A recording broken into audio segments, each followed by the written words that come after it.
સમાચારમાં આગળ વાત કરીએ તો એક મહત્વના સમાચાર ગીર સોમનાથથી સામે આવી રહ્યા છે. જે આપણે જણાવી દઈએ એક મોટા સમાચાર ગીર સોમનાથથી સામે આવી રહ્યા છે કે ગીર સોમનાથમાં 2 પોલીસ ઇન્સ્પેક્ટરોની એસપીએ કરી બદલી. વેરાવળ સિટી પીઆઈ HR ગોસ્વામીને પ્રભાસ પાટણ મુકાયા. તાલાલાના પીઆઈ JN ગઢવીને વેરાવળ સિટી પીઆઈ તરીકે મૂક્યા.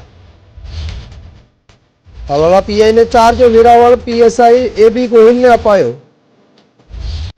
જ્યાં ગીર સોમનાથમાં પોલીસ બદલીના એક મોટા સમાચાર સામે આવી રહ્યા છે. તો ગીર સોમનાથમાં 2 પોલીસ ઇન્સ્પેક્ટરની એસપીએ બદલી કરી છે.